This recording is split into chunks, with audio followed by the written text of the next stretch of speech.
Olá, bom dia. Hoje, quarta-feira, dia 16 de outubro, a notícia de frente está no ar.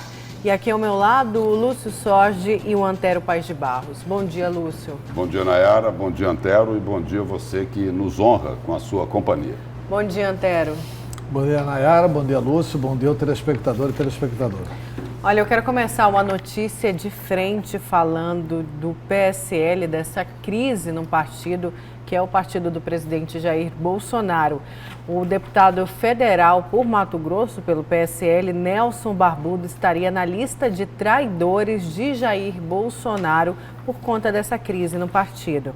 O deputado federal Nelson Barbudo aparece na lista dos traidores. A informação é do jornalista Guilherme Amado, da revista Época. Em seu blog, Amado diz que a lista de Bolsonaro se deve à crise entre ele e o partido. Além de Barbudo, estariam na lista também os deputados delegado Valdir Júnior Bozella, Joyce Halsemann, Julian Lemos, Nereu Crispim, Felipe Francischini, além do senador Major Olímpio. Barbudo chegou a ser criticado pelos bolsonaristas no estado por não ter assinado a carta de apoio ao presidente Bolsonaro após a crise com o presidente nacional da sigla, o Luciano Bivar.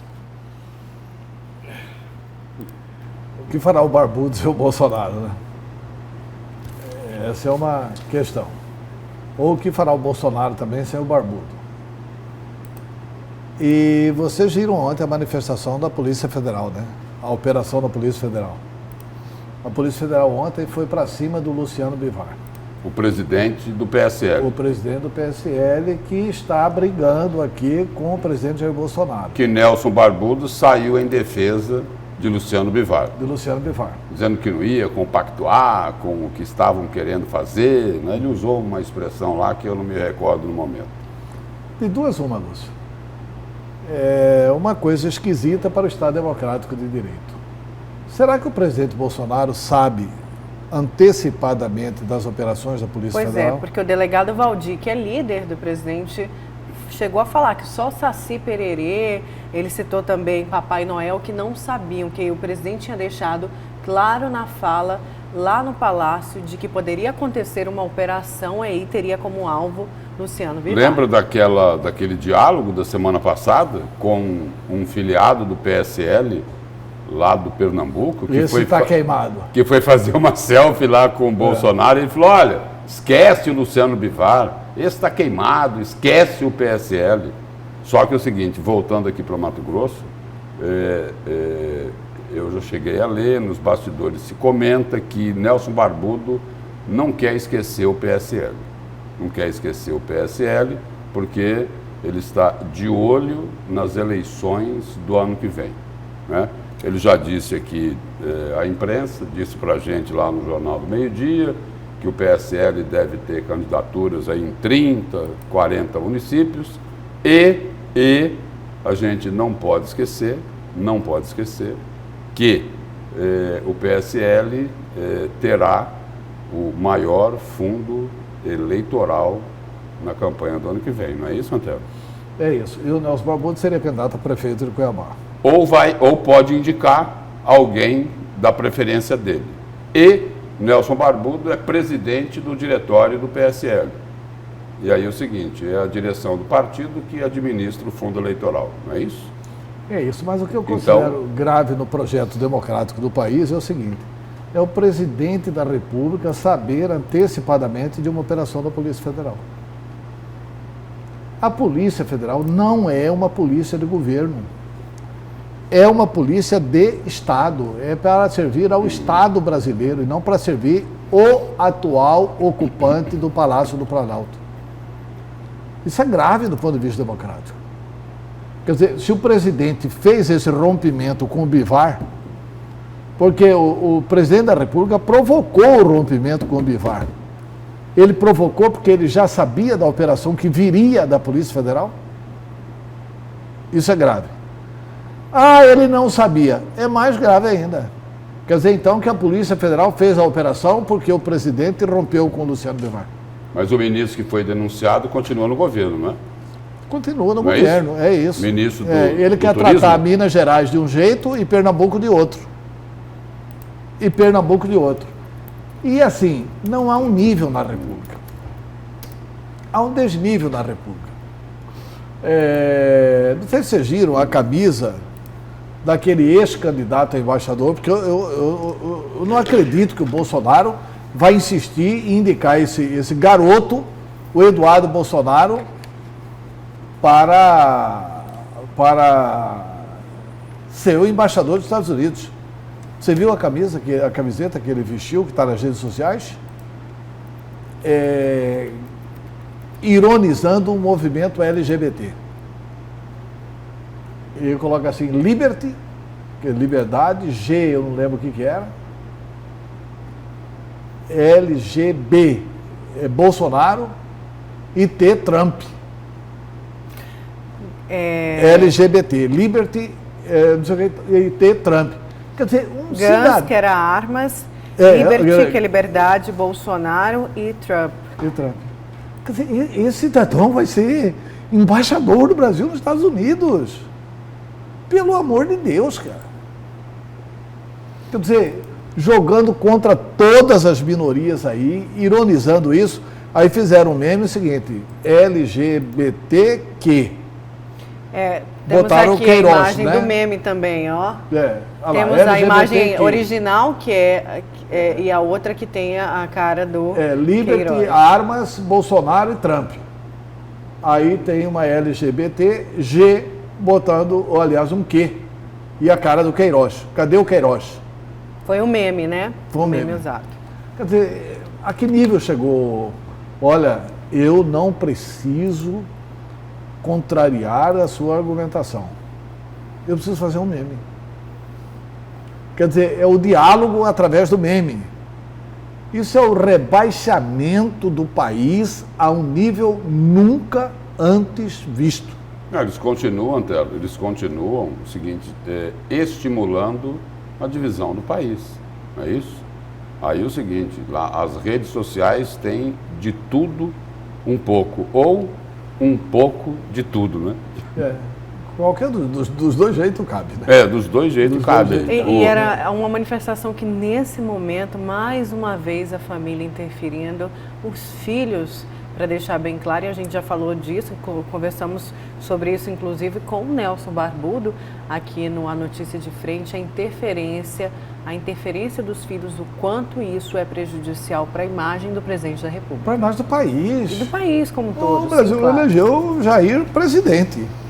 Não elegeu aquele garoto, Carlos Bolsonaro, como opinador geral da República. Porque o Bolsonaro considerou traidor o delegado Valdir Júnior, Bozella, Joyce Halseman, Julian Lemos, Nereu Crispim, Felipe Francischini, Nelson Barbudo, e o senador que ele considerou traidor é Major Olímpio. O que disse o Carlos Bolsonaro sobre isso? Eu sei como que esse Major Olímpio se comporta.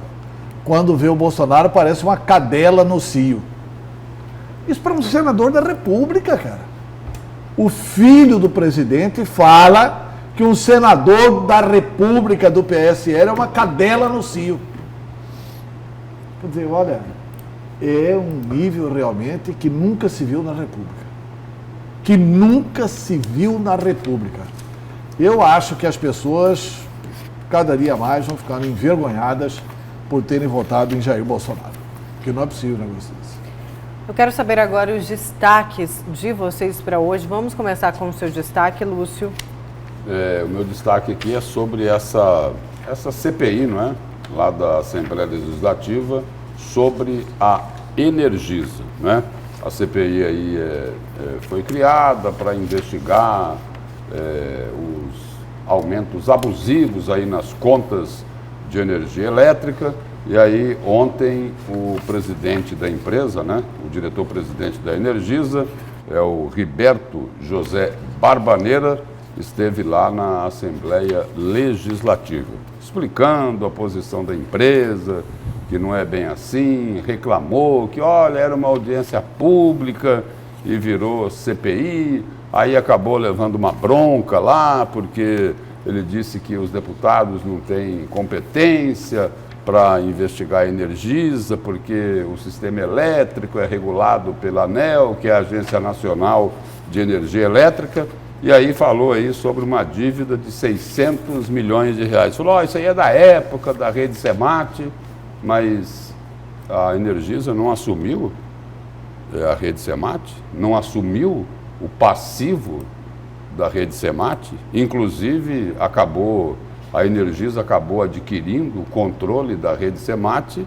pagando um valor simbólico. Então, a Energisa tem que se explicar sobre esses aumentos que são considerados abusivos, lidera as reclamações lá no PROCON, tem que explicar sobre essa dívida de ICMS aí, que passa de 600 milhões de reais, e nós vamos esperar que o consumidor seja o beneficiado com o trabalho dessa CPI. E olha, a gente não quer nem pensar que de repente essa CPI pode servir apenas para atender interesses empresariais. É o meu destaque de hoje. E o seu, Antero?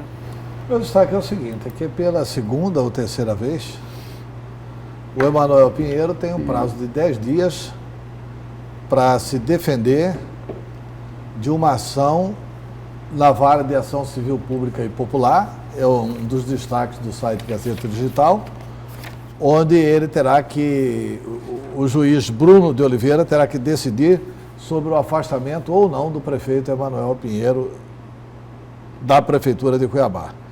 Agora não é o Ministério Público quem está pedindo. O pedido foi feito por uma ação popular proposta por Felipe Tanache Alves. Conhece? Felipe Tanache Alves? É o Velaton, né? É o Velaton. A matéria está divulgada assim. O pedido foi feito por Felipe Tanache Alves. É o Felipe Velaton, que precisa urgente incorporar o Velaton no nome, né? Porque Felipe Tanache Alves, se fica apenas por aqui, ninguém conseguiria realmente saber o que é. Então, assim, o Emanuel Pinheiro terá 10 dias para apresentar a sua defesa. É por causa daquele vídeo do Paredão. A vara do Bruno de Oliveira é a vara da Ação Civil Pública e Popular. Isso vai ser julgado. Quer dizer, vai ser julgado não. O Emanuel vai ter 10 dias para apresentar as suas alegações e eu creio que depois que o Emanuel falar, o processo vai pronto para o juiz decidir. O Ministério Público, evidente, já foi cobrado a falar antes do Emanuel. Então a gente volta a falar sobre esse assunto daqui a pouco, durante o destaque, o comentário de Antero Paes de Barros. Vamos aqui a esta notícia falar da tentativa de delação de Riva. O Procurador-Geral de Justiça, José Antônio Borges, disse que desconhece qualquer proposta de acordo de colaboração premiada atribuída ao ex-deputado estadual José Riva. O documento veio à tona na semana passada e revelou, entre outros fatos, o pagamento de mensalinhos e até 50 mil mensais a deputados entre os anos de 95 e 2015. Da parte do Ministério Público, eu desconheço que haja alguma negociação nesse aspecto. De qualquer forma, o próprio interessado, que é o ex-deputado José Riva, já disse que não entregou nenhum documento. Pelo que consta, esse documento está apócrifo, disse o procurador-geral, o José Antônio Borges, falando aí sobre esse vazamento. Então, o Ministério Público também reafirma o que disse o ex-deputado estadual José Riva, de que este documento não foi vazado pelo órgão. Mas ele dá uma esperança de que haja delação aqui, né? O Procurador-Geral de Justiça também diz o seguinte: eu desconheço essa situação. E de qualquer forma, se houvesse, ele não está dizendo que há, se houvesse uma delação premiada, estaria com o promotor competente.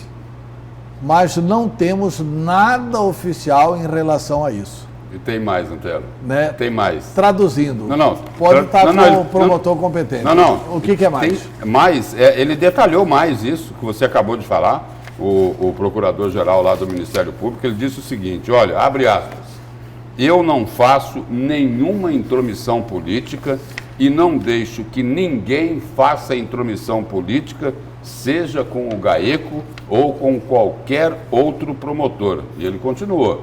Uma das garantias do Ministério Público Estadual é justamente a autonomia e a independência dos promotores de justiça, declarou o Procurador-Geral José Antônio Borges Pereira.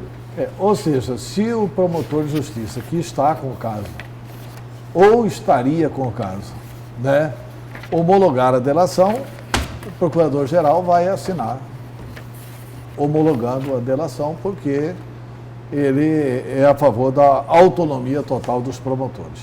O que faz muito bem. Né? O que faz muito bem. Esse documento aí, nós já tivemos oportunidade de comentar aqui no A Notícia de Frente, né? Ao tentar desmentir, confirma. Não foi jogado por um avião, né? Não é isso? Não caiu no meio da rua, né? Não veio com aquela chuva, aquele temporal não apareceu no passe de mágica. Né? Alguém encaminhou isso às redações dos veículos de comunicação e eles tiveram confiança em publicar o que estava lá nesse documento. Nenhuma redação vai publicar um documento totalmente apócrifo com denúncias gravíssimas, como as que foram veiculadas. Então é o seguinte,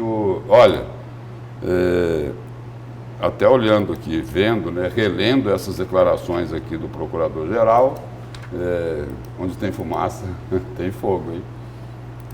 Para mim, é mais um indício da confirmação da delação.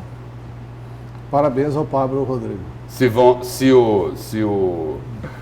o Ministério Público vai aceitar, é uma outra questão. Não é isso? Aceita o Ministério Público. É muita coisa, né? Não, o Ministério Público não pode, porque... Mas assim, há muito tempo, Antero, vem ocorrendo aí relutância, resistência nessa delação. Mas veja bem, o Rivas cita fatos novos, diz que apresenta documentos, diz ter documentos. Como é que o Ministério Público não vai aceitar uma delação com essa exuberância de provas, com o único objetivo de se vingar do Rivas? Só para o Rivas ficar preso? Tem que verificar realmente que, além de estabelecer uma penalidade alternativa para o Rivas, além de recuperar dinheiro público para o Estado, o Ministério Público tem a oportunidade de descobrir vários outros ladrões. Porque, assim, estava tudo em cima do Rivas. E agora ele repartiu o bolo com quem ajudou a comer o bolo. Enquanto, como essa história ainda não está totalmente esclarecida, porque teve a divulgação desses fatos, né? Fatos gravíssimos aí, aí o ex-deputado José Riva distribuiu uma nota à imprensa negando que existisse a delação e que aí ele iria acionar juridicamente aí para tentar descobrir quem é que distribuiu esse documento, que ele na própria nota disse que era um documento apócrifo, não é isso? Foram essas as declarações lá na nota do ex-presidente da Assembleia, José Riva. E agora é o seguinte, a gente percebe aí nas manifestações que a imprensa tem publicado que lá mesmo na Assembleia existe uma certa cautela para se tratar dessa questão. Até porque é o seguinte, todo mundo está querendo saber qual a verdade que existe nisso. Tem a propósito de delação? Pode ser aceita a delação? Né? Então, é um tema que está sendo tratado com bastante cautela, até porque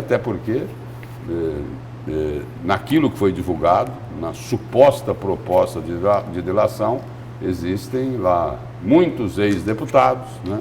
Muitas autoridades, e tem lá 5 ou 6 pessoas que têm mandato de deputado estadual atualmente, não é isso? 5 ou 6. Pois é, e vamos falar agora das contas do governo do estado de Mato Grosso, porque o governador Mauro Mendes afirmou que o estado começa a colher os frutos de todas as medidas que foram adotadas ao longo deste ano pela atual gestão, que tiveram como foco reduzir despesas, aumentar a arrecadação e otimizar o serviço público. Um dos exemplos citados pelo governador durante uma entrevista aí no programa Resumo do Dia foi o pagamento de dívidas contraídas pelo Estado em administrações passadas, que compõem os restos a pagar. O governador disse o seguinte: nós já pagamos quase 1,5 bilhão de dívidas anteriores a 2019, contraídas por outras gestões, acrescentando que somente com as despesas da saúde foram 400 milhões de dívidas quitadas. E o governador prevê o pagamento do salário integral já em dezembro e foca agora no 13º salário dos servidores de Mato Grosso. E o governador deu uma boa declaração também, né? Ele disse o seguinte, que já em dezembro ele vai pagar o salário integral. Vai conseguir pagar o salário integral e ele foca agora no 13º dos servidores. Então não deixa de ser uma boa notícia para os servidores, né? Que não vão ter aquele parcelamento e tal. Não é que vai receber no dia 30. Pode receber até no dia 10 de janeiro, mas vai receber tudo de uma vez. Então, o Estado já deu uma reoxigenada aí interessante, importante, o que mostra que o ajuste está fazendo efeito, né? Mas ontem, só para descontrair, vocês assistiram o programa do Resumo do Dia ontem? Não. O Roberto França é um comunicador extraordinário e o governador Mauro Mendes foi lá. E o Roberto França, com aquela verve que lhe é característica, ele elogia o secretário-chefe da Casa Civil, o Mauro Carvalho, que inclusive foi acompanhar o governador lá. Falou: ó, governador, tem uma coisa muito importante, o seu secretário está fazendo um trabalho espetacular. Eu não imaginava que ele fosse ter tanta habilidade política assim, demonstrada em tão pouco tempo à frente da Casa Civil. Da mesma forma, governador, o secretário de Saúde, Gilberto Figueiredo, vem fazendo um trabalho extraordinário na saúde, a questão da Santa Casa, recuperando a saúde do Estado, etc. e tal. E, sinceramente, né, governador, são homens que o senhor não pode prescindir deles na administração pública. Ele falou isso? Falou. Só traduzido, né? Tanto Mauro Carvalho quanto Gilberto Figueiredo são tidos como prováveis candidatos a prefeito de Cuiabá. Mas o Mauro foi genial na resposta. Falou: realmente eles são muito importantes, Roberto, da mesma forma que você não pode sair aqui do resumo do dia. Fantástico também. A resposta bem humorada do governador, né? Porque realmente o Roberto é muito importante no resumo do dia, né? Eu ligo lá para ver o Roberto, vai ter que tem jogo do Flamengo, a gente já sabe que ele não vai, né? Se o Flamengo vai jogar, o Roberto não está, né? Um grande abraço aí ao Roberto França, né? O povo tem muita esperança de poder voltar a votar em Roberto França. Se ele for candidato, ele vai fazer um arrasa-quarteirão nessa eleição. Estou fazendo aqui eu não estou fazendo campanha antecipada de Roberto França, não. Estou fazendo uma previsão antecipada. Mas qual? Que o Roberto França a prefeito. Pois é, ele mas continua sendo qual bom partido? de voto. Hein? Muda o cenário dependendo do partido, da situação? Não muda nada, o voto hoje é muito pessoal. Muda nada. Se ele for candidato pelo DEM, ele vai ter a mesma votação que ele teria se ele fosse candidato por um Solidariedade, por exemplo. Tranquilamente. Ele teria rigorosamente a mesma votação. Essa é a minha opinião. Porque, assim, eu não acho que o cara vai deixar de votar no Roberto França porque ele não está no DEM ou porque ele está no Solidariedade. Não vai. O cara que escolher votar em Roberto França vai votar em Roberto França onde ele estiver. Eu acho que aí é um prestígio pessoal dele, de um prefeito que teve muitas realizações nos 2 mandatos que ele teve à frente da Prefeitura de Cuiabá. O Roberto foi bom prefeito, teve defeito. Mas tem uma resistência, principalmente com os servidores, né, da Prefeitura. Sim, isso já ia dizendo. Tem erros que ele precisa conversar sobre eles Mas agora ele tem um argumento muito forte, né? Ele está muito mais maduro, né? E você já prestou atenção que nós podemos até errar ali na frente, mas dificilmente você comete os mesmos erros que cometeu? As outras vezes, né? As outras vezes. Quer dizer, se você errou nesse particular é até uma garantia para o servidor de que não vai ter erro. O fato dele ter errado é uma garantia para o servidor de que não vai ter erro. Porque é difícil o cidadão repetir o erro, ainda mais quando o cidadão é bem intencionado. Eu não tenho dúvida nenhuma. E aí lá no DEM, só para aprofundar um pouquinho mais, Antelo, lá no DEM é o seguinte, dias atrás aí, o senador Jaime Campos falou, olha, o DEM pode até ter candidato nessa discussão aí, ou se aliar a Emanuel Pinheiro, ou ter candidato próprio, o governador já falou que o DEM vai ter candidatura própria, né? E aí nessa discussão, o senador Jaime Campos falou, pode ter candidato próprio, mas tem que conversar, não adianta vir aí com mala sem alça, não é isso? Dentro disso daí, o nome, por exemplo, Roberto França não se filiou ao Democratas ainda, não é isso?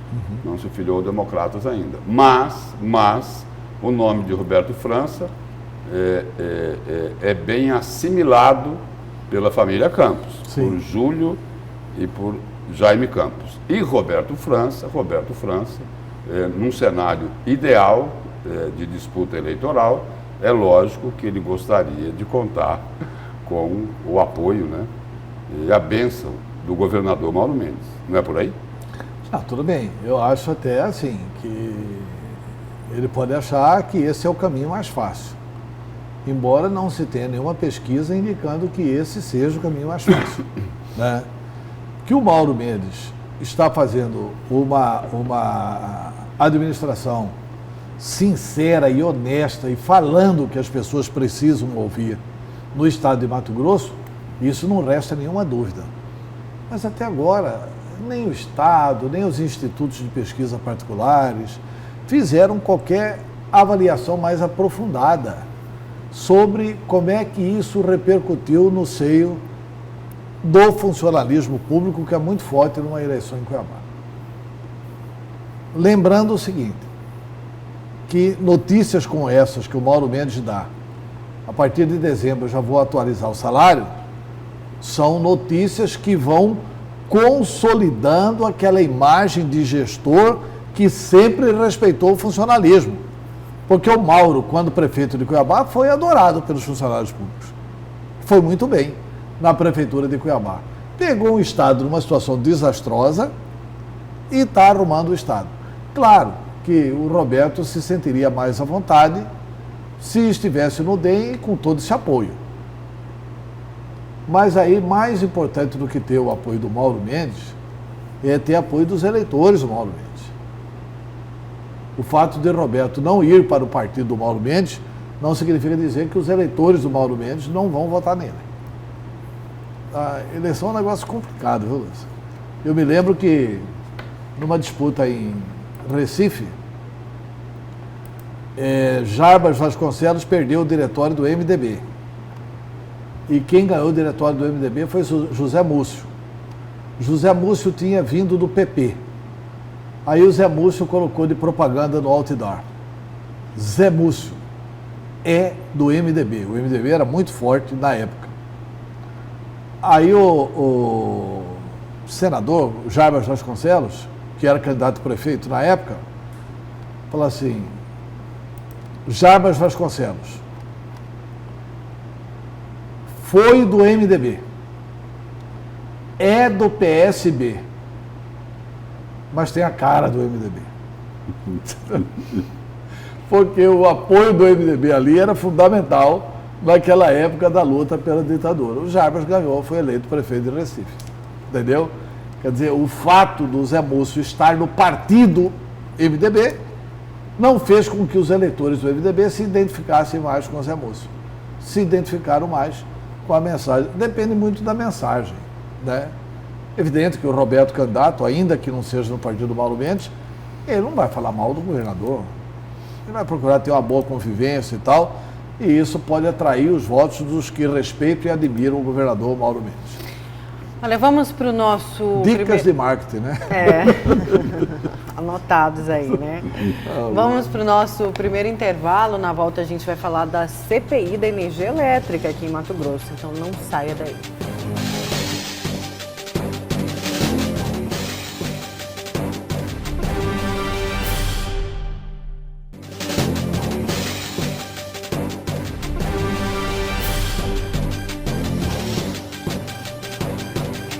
Voltamos com a notícia de frente. Vamos saber agora quem são os nossos cúmplices, quem nos ajudam a fazer o A Notícia de Frente. Conta pra gente, Lúcio. Vamos lá, Nayara. O João da Silva, Darcise de Livramento, a família Souza, que é lá de Itiquira, o Roque do Alvorada, Jorge Luiz do Serra Dourada, Alcindo do Jardim Monte Líbano, o Gilson do Jardim das Palmeiras, Reginaldo também do Serra Dourada, Amado Franco, que é lá de Primavera do Leste, Magal, que é do Jardim Imperial, o Zé Carlos, que é um outro telespectador assíduo aqui do Notícia de Frente, que é lá do bairro Renascer, Max, do São Mateus de Várzea Grande, a Fátima, o João Bosco, Delvair Valim, João Rosa, do bairro Dom Aquino, o Luiz do Baú, Serafim, lá de Chapada dos Guimarães, o José Alves de Tangará da Serra, o Jaime de Rondonópolis, o Endel da Lixeira e da Mari Souza, que é aqui de Cuiabá. Os cúmplices do Notícia de Frente. Obrigada, Lúcio. Um abraço aí para os nossos telespectadores. Antero, temos mensagens? Temos. Aqui, ó. Tem uma crítica. Bom dia. Postura do jornalista, comentarista, na minha opinião singela, jamais poderia rir. A risada é ato de conformismo. Penso. Ou seja, quando a gente comentar é sem risada. Não, mais humor, né? Mais humor e menos guerra, né? Mais humor e menos Bolsonaro. Bom dia a todos. Essa CPI do Paletó está cheirando pizza. Tá na cara. Reginaldo Santana. Aqui tem a mensagem, né? Não procure ser o melhor, mas ser o mais simples. Porque até a maior árvore da floresta começa do chão. Boa tarde a todos. Uma reflexão pra gente? Pra gente. Para nós todos. Obrigada aí, o nosso telespectador do A Notícia de Frente. Vamos seguir então, olha, só lembrando e reforçando que você pode mandar sua mensagem aí na tela, o telefone do A Notícia de Frente, o WhatsApp, que é o 99987-2151. E a Assembleia Legislativa realizou ontem uma audiência pública para debater a cobrança abusiva da energia elétrica em Mato Grosso. E quem traz os detalhes para a gente é a Luciana Gavilha. A audiência pública foi convocada pelo presidente da Assembleia Legislativa, o deputado Eduardo Botelho. No plenário das deliberações estavam presentes deputados, vereadores, representantes e funcionários da Energisa, Procon, AGER e a sociedade civil organizada. Na íntegra, eram todos contra um. Até o presidente do sindicato, que representa os funcionários da concessionária, criticou a gestão da empresa e a má prestação do serviço oferecido à população. Alegou que os esforços do grupo empresarial se voltam para os lucros e não priorizam a qualidade do que é feito em Mato Grosso. A superintendente do Procon estadual apresentou um diagnóstico que não favoreceu a Energisa. A entidade contabiliza 10.615 reclamações entre 2018 a 2019 apenas em Cuiabá. No interior do estado foram mais de 19 mil queixas.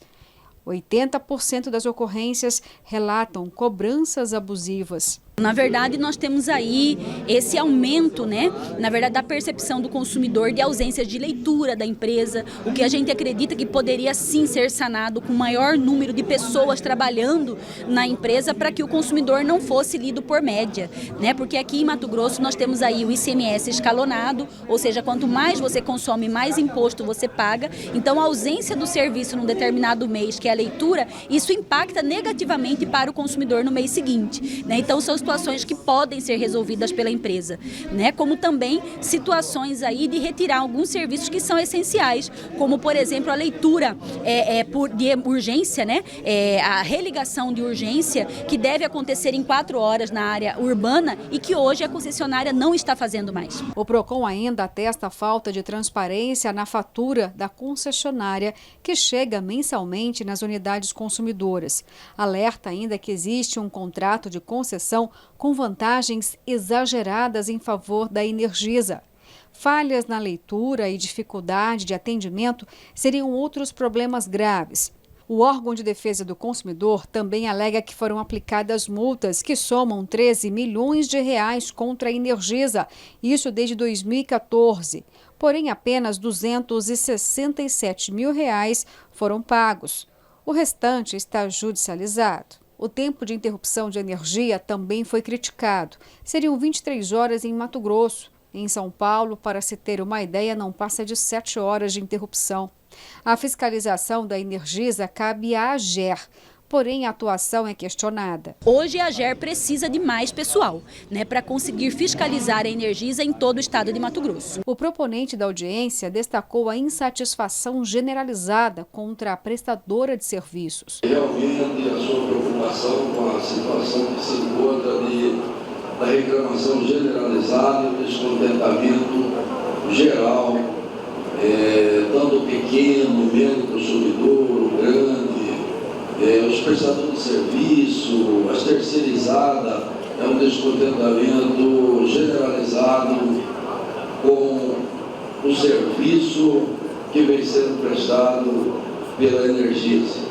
O deputado Eliseu Nascimento, que colheu assinaturas para a abertura de uma comissão parlamentar de inquérito para investigar possíveis irregularidades da concessionária de energia elétrica de Mato Grosso, reforçou as constantes queixas dos aumentos abusivos nas contas, bem como o enxugamento nos quadros de funcionário e a má prestação dos serviços concessionados. Relembrou que a Energisa já responde a 2 outras CPIs em 2 estados. Hoje o foco da CPI ela é o aumento da fatura, a dobra que tem acontecido aí nos valores, né, de muitas pessoas e também a má prestação de serviço, fecha sede da empresa, coloca para o mais distante, a falta de efetivo de trabalhador para poder fazer a prestação de serviço no corpo a corpo de forma pessoal. E é também tema do comentário do Lúcio. Você quer pontuar alguma coisa da primeira audiência, na verdade, que deve dar início? Vamos ao comentário do Lúcio. Vamos para o seu comentário, Lúcio. Bom, teve audiência pública, tem uma CPI aí que já tem aí as 18 assinaturas para se instalar essa CPI. As reclamações contra a Energisa são as mais variadas, né? A reportagem mostrou aí que só lá no PROCON a Energisa bate recorde de reclamações, mais de 10 mil reclamações. E aí as reclamações são o aumento nas contas de energia elétrica, que muitos atribuem como aumentos abusivos. A gente conversando com as pessoas em todo lugar, alguns falam, olha, de 1, 2 meses para cá, a conta de energia aumentou 30%, 40%, 50%, 60%. A superintendente do PROCON, a Gisela Simona, chegou até a dizer para a gente aqui na TV Vila Real, lá no Jornal do Meio-Dia, de que, apesar do calor, né, que foi intenso, né, e continua ainda, até uma variação aí no valor dessa conta, num patamar aí de até 21%, é aceitável. Mais do que isso, precisa ser investigado. E as reclamações aí é de que conta que era R$300, pulou para 500, outras que eram 200, pulou para mais de 300. Então, esses percentuais de reajuste aí são extremamente elevados. Aí, o presidente da Energisa, lá nessa audiência pública, lá na Assembleia, o Riberto José Barbaneira, ele até reclamou, olha, era só uma audiência pública, mas de repente agora tem uma CPI para investigar, diz que a empresa não tem receio nenhum, né? e aí que eles vão responder a todas as informações, porque não tem absolutamente nada para esconder. Aí diz que todas as informações que forem solicitadas, eles vão contribuir, e aí tem o seguinte, tem uma dívida superior a 600 milhões de reais, que é hoje da Energisa. A empresa que é a atual concessionária hoje não pode apenas dizer, olha, essa conta aí era da Rede Semate, eles é que ficaram devendo, na época lá eram 100 milhões, corrigido isso daí, passa aí dos 600 milhões de reais. Então é o seguinte, a responsabilidade dessa dívida é sim da Energisa, que assumiu o controle que antes era da Rede Semate. E é só por isso, porque eles assumiram o passivo que a empresa tinha aqui em Mato Grosso. Tanto é assim que o valor de compra da Rede Semate aqui em Mato Grosso foi um valor simbólico, exatamente porque a concessionária que detinha o controle anteriormente, a Rede Semate, tinha muitas dívidas. Aí o presidente lá da Energisa, ele explicou o seguinte lá sobre essa dívida, não é? Ele disse que era de 100 milhões de reais, né? Aí tinha uma liminar, né, que estava em vigência durante 5 anos, e aí o seguinte, quem tinha que pagar isso daí eram grandes clientes industriais, que são quem de fato não recolheu o ICMS ao Estado. Como não recebemos por conta dessa liminar, não repassamos, explicou ele nessa audiência lá na Assembleia Legislativa. Agora o seguinte, o Estado ajuizou uma ação contra a Energisa, né? São mais de 600 milhões de reais, é muito dinheiro, é muito, muito dinheiro. O que se deve hoje aí é um pouco menos, né, Antero, do que custou a Arena Pantanal. Tudo bem que lá teve corrupção, né, mas o valor que foi divulgado aí foi em torno disso, né, de 700 milhões de reais, ou seja, a Energisa deve de ICMS hoje para o governo de Mato Grosso mais de 600 milhões de reais e tem sim que dar uma satisfação à sociedade. Aí foi dito lá, criou até um clima lá na Assembleia, falou, olha, tem aí uma audiência, abriram uma CPI, só que os deputados estaduais eles não têm competência para fazer uma investigação sobre a questão energética, que isso daí é definido lá pela ANEEL. Acabou levando uma bronca, um puxão de orelhas lá na Assembleia Legislativa, porque é o seguinte, os deputados estaduais foram eleitos pela população e devem agir em defesa dessa população. E aí, de repente, aquilo que for apurado nessa CPI pode ser encaminhado para os órgãos competentes, né? Então, a coisa não é bem assim. O que se espera dessa CPI, dessa comissão parlamentar de inquérito, é que a defesa que vai ser feita lá nessa CPI seja realmente do consumidor. Existe muita insatisfação. Além desse aumento abusivo aí, que está sendo colocado nas contas de energia elétrica, estão reclamando aí da prestação do serviço, que é muito ruim, mas muito ruim por parte da Energisa. Estão colocando também o seguinte, tem muita gente sendo demitida pela empresa, tem outra reclamação também aí, que acaba prejudicando no serviço com o público, né? Que acaba prejudicando o atendimento ao público, e tem uma outra reclamação, que ela é até justa, de que o Grupo Energisa, aqui em Mato Grosso, está abrindo mão de contratar os serviços aqui para contratar serviços de fora. É isso? Então aí existe uma razão nessa reclamação. Quer dizer, aqui em Mato Grosso não tem empresas que possam ser contratadas, empresas terceirizadas. É lógico que eles já fazem isso daqui, mas tem também essa reclamação. Agora, o que precisa corrigir aí é o seguinte, esses aumentos abusivos, a empresa tem que dar uma explicação para isso. Agora, Lúcio... Mas aí é o seguinte, a CPI não tem que entrar nessa, quem é empresa privada vai contratar, né, Lúcio?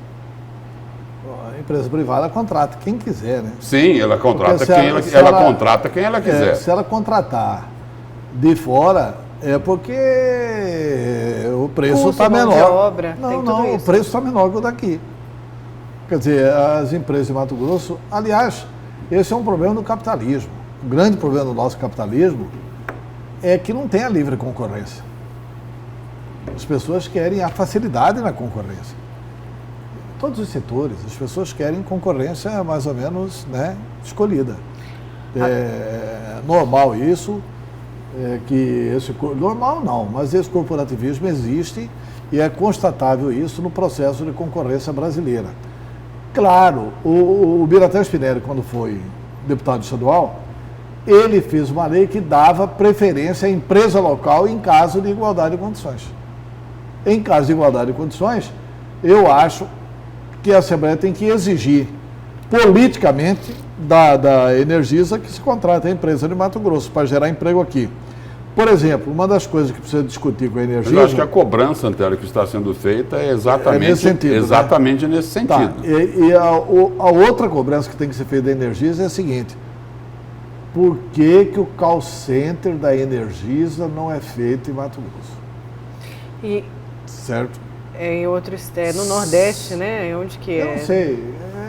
O atendimento por telefone. Tudo bem que hoje em dia você faz um atendimento por computador e é a mesma coisa que se tivesse aqui. Aí entra de novo Mas na a preocupação contratação do político aí é no sentido de que haja mais geração de empregos em Mato Grosso. E aí uma outra informação que veio lá do PROCON, né?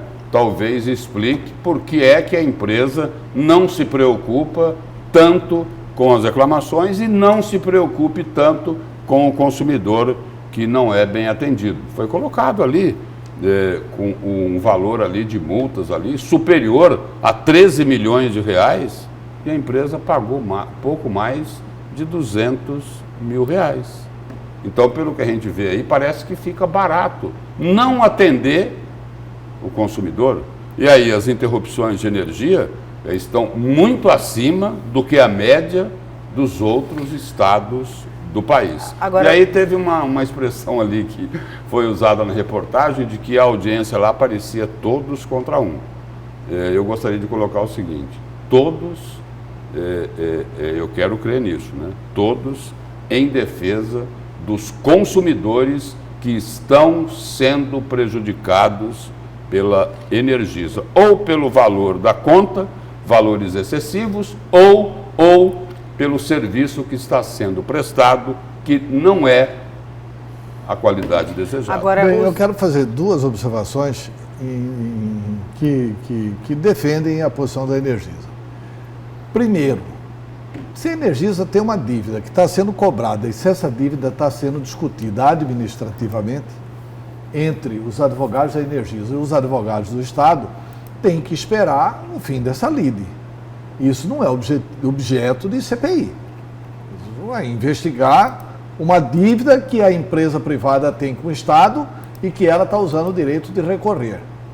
Cabe ao Estado ser célere na apuração do seu direito e cobrar com eficiência. Dentro dessa mesma linha de raciocínio, ainda dentro do a questão do preço da multa. Se era de 6 milhões e cobrou 200 mil, falha do Estado, né, Lúcio? Agora, Lúcio... Falha do Estado. Mais de 13. Foi multado em mais de 13 milhões. E pagou 200 mil. E pagou pouco mais de falha 200 mil. Falha do Estado. Agora, o outro ponto favorável à Energisa, na minha opinião, é o seguinte... E a outra falha do Estado é o que foi citado pela superintendente do PROCON, não foi? Pela Gisela Simona. A AGER não tem estrutura para fiscalizar o serviço. Também. É outra falha. É outra falha. A AGER não tem estrutura para fiscalizar, o Estado não fiscaliza direito e os deputados... e nem o consumidor conhece a lei. Tá? Então, falha do Estado também na questão da comunicação. Mas tem uma outra coisa. Por exemplo, aí. Você sabia que se você está na sua chácara, aí faltou energia, aí você reclama. Aí na reclamação eles te dão um protocolo. Aí você tem o horário desse protocolo. Se você comprovar que não retornou a energia em determinadas horas, a empresa é punida. A empresa é obrigada a restabelecer a energia dentro de um determinado tempo. A outra falha que o presidente da empresa reconheceu lá na fala para os deputados, e reconheceu corretamente, é assim: é muito complexo o setor de energia. E muito protegido, não é, André? Eles têm uma proteção, seguinte, é assim, enorme, enorme, para não levar prejuízo. Mas eles deveriam... São protegidos. Mas eles e aí sobra nas deveriam... costas do consumidor. Lúcio, mas eles deveriam explicar para o consumidor. O que é que sobra na costa do consumidor? Mas eles não explicam porque não é interesse deles explicar. É interesse deles não é interesse deles explicar. Porque se fosse do interesse deles, eles não iam ser multados em mais de 13 milhões e acabar pagando pouco mais de 200 mil reais. Por exemplo, é isso? Esse é um grande negócio. Qual que é a grande chiadeira do povo com relação à energia? O ICMS é caríssimo também, que está na mão dos deputados. E a gente questionou isso. Mas o isso. Estado inteiro a gente questionou isso. Vou fazer só a gente questionou isso. Uma continha aqui. De cada 100 que você paga, de cada 100, 42 é para o Estado. Mas isso sempre foi assim. Não, mas já tentaram reduzir. O cidadão não sabe. Só que nós isso. questionamos isso para o presidente Eduardo Botelho. E foi dito. O consumidor está reclamando agora o seguinte, que era 300 e foi para 450 a conta dele. 450, dos 450 que foi a conta... o valor do imposto não aumentou, Antero. Não, peraí, mas dos 450 da conta dele, eu vou fazer rapidinho a conta aqui, dos 450 quase 200 dele, vai para os cofres públicos.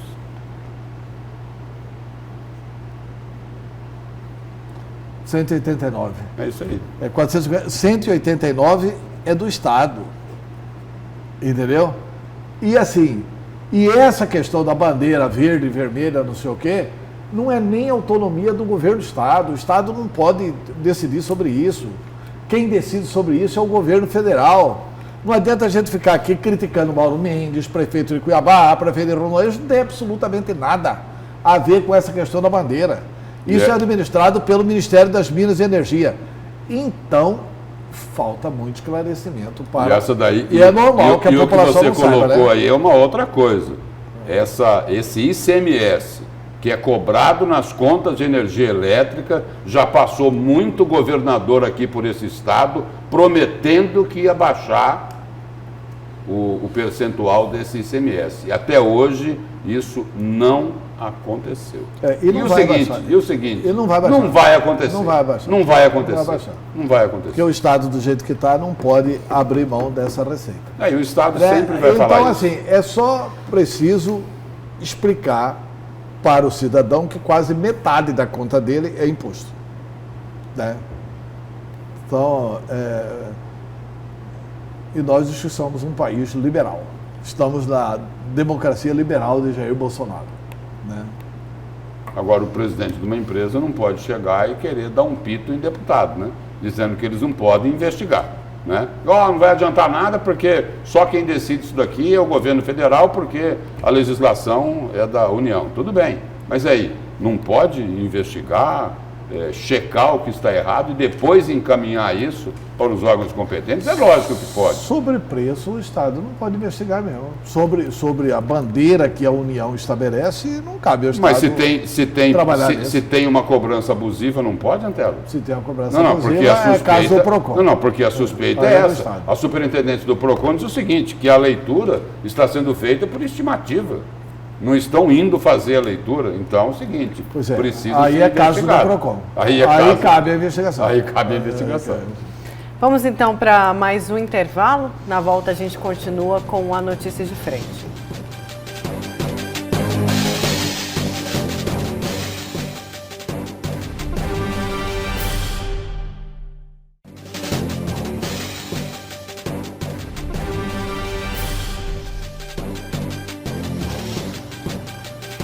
Voltamos com a notícia de frente. O governador Mauro Mendes criou uma taxa de registro de contrato de financiamento de veículos.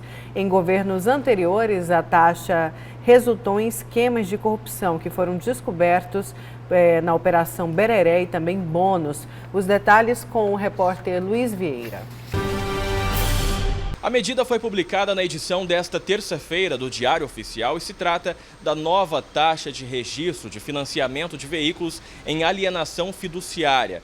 Uma espécie de penhora, porém menos burocrática para a execução, ou seja, a tomada de bem pela instituição financeira em razão do não pagamento da dívida. O valor será de R$ 316. A publicação da nova lei com as novas regras estabelece que a partir de agora o serviço imposto pelo Conselho Nacional de Trânsito de Registro de Contrato de Financiamento, ele passa a ser executado diretamente pelo Detran. Até o ano passado, nós tínhamos uma empresa que era uma concessionária destinada a esse serviço. A partir de agora, o Detran fez todo um processo de adequação sistêmica, de ajuste e de desburocratização dos seus procedimentos para que ele tenha condições de executar o serviço direto entre ele e o agente financeiro. O pagamento da nova taxa foi estabelecido pela Lei de número 10.956 de 2019 e é necessário para a regularização de veículos junto ao Detran estadual. De acordo com a legislação, o valor será cobrado do banco ou da instituição financeira que mantém o contrato de financiamento do veículo em alienação. A nossa preocupação foi, primeiro, garantia da execução do serviço de forma mais clara, de forma mais limpa. Se nós compararmos com os preços cobrados pela empresa concessionária até o ano passado, tivemos aí uma redução em torno de 20% a 22% do custo e conseguindo fazer com que esse serviço, sendo executado pelo Detran, esteja disponível em todas as unidades, tanto aqui na capital quanto no interior, por meio de Ciretrans ou agências municipais de trânsito. Atualmente, o registro de veículos com contratos desta natureza é gerenciado pelo Poder Público Estadual, mas em um passado recente, a taxa foi um verdadeiro poço de corrupção em Mato Grosso. O ex-deputado estadual Mauro Savi, além do ex-chefe da Casa Civil, Paulo Taques, que atuou na gestão de seu primo, governador Pedro Taques, foram apontados como dois dos principais beneficiários de um esquema que pode ter distribuído até 30 milhões de reais em propinas a empresários e políticos. O caso é investigado nas operações Bereré e Bônus. O inquérito narra desvios promovidos pela EIG Mercados, empresa que realizava os registros de contratos de veículos em alienação fiduciária, além de uma outra organização que lavava dinheiro desviado. O inquérito aponta ainda que a empresa repassava em torno de R$ 500 mil por mês de verbas obtidas pelo serviço que prestava ao Detran de Mato Grosso por meio da Santos Treinamento.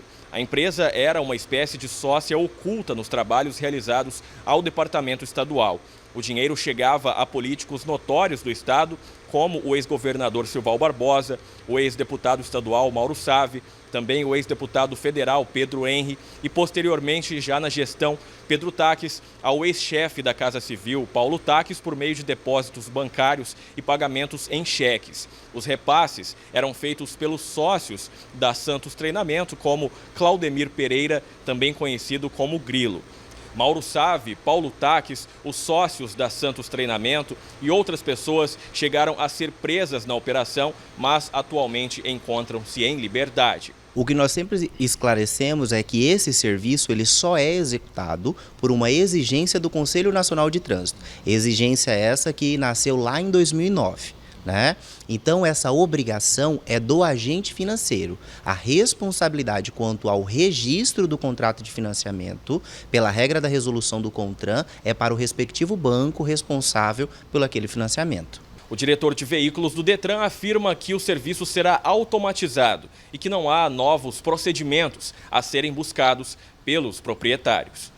Na verdade, para o cidadão que comprou o seu veículo financiado, seja ele 0 km ou usado, o que nós teremos é uma automatização, Porque ao invés dele apresentar a cópia do contrato de financiamento, a partir de agora, com essa nova modalidade, a responsabilidade quanto ao envio desses contratos para o Detran fica sobre a responsabilidade do banco. Com imagens de Marcos Xavier e apoio técnico de Juarez Emílio, Luiz Vieira para a Notícia de Frente. Obrigada, Luiz. Só uma informação ali que eu acho que é preciso a gente colocar ela no devido lugar, O representante do Detran, como é o nome dele, Nayara?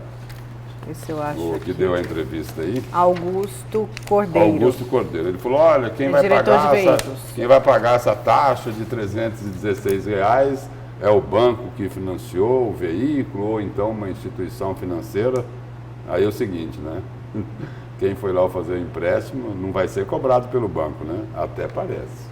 Né? Ou seja, quem vai pagar é o cidadão que vai pagar essa taxa de R$316. Ele não pode não pagar diretamente ao Detran, mas ele vai pagar isso lá para o banco, só para situar melhor. Antero, vamos para o seu destaque? Vamos. O meu destaque é o seguinte, que está em destaque no site Gazeta Digital.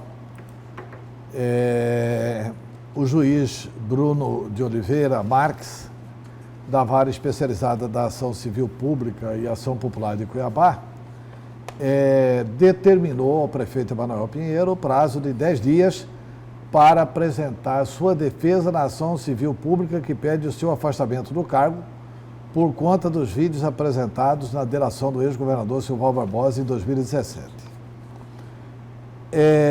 A decisão do magistrado foi exatamente a seguinte: intime-se as partes, quer dizer, ele está intimando também o propositor da ação e o próprio parquê, que é o Ministério Público, intime-se as partes para que especifiquem as provas que entendem necessárias e justifiquem o que pretendem com elas comprovar sob pena de preclusão, para que satisfaçam com o estabelecido. Fixa o prazo comum de 10 dias, contados a partir da intimação do presente decísio, ocasião em que deverão manifestar acerca da alegação da contingência arguída pelo parquê. Aqui, eu acho que o prefeito Emanuel já vai se beneficiar da decisão do Supremo Tribunal Federal. Porque, veja bem, o que é que o juiz decide? Fixo o prazo comum de 10 dias. E Emanuel, na minha opinião, pelo que decidiu o Supremo, criou jurisprudência nacional, ele tem que ser o último a falar. Ele tem que falar depois do Felipe Veratão e tem que falar depois do Ministério Público.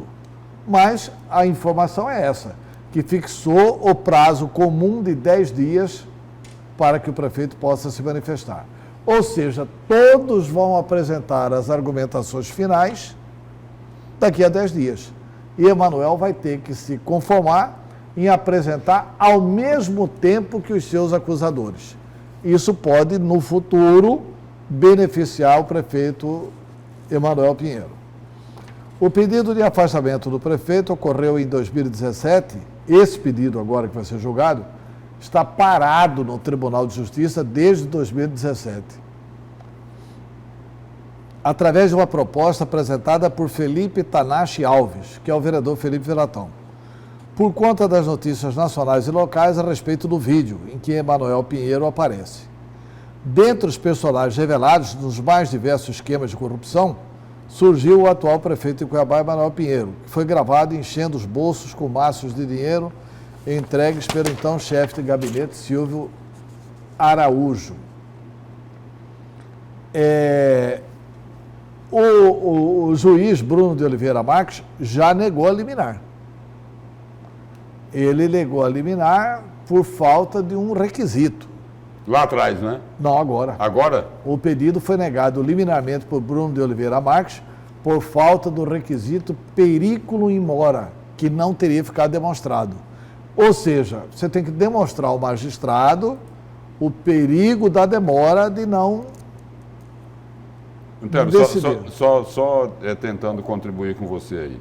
Nesse aspecto aí, o que a reportagem aqui publicada pelo portal Gazeta Digital diz é que esta posição do magistrado fazia parte de um trecho da decisão da época.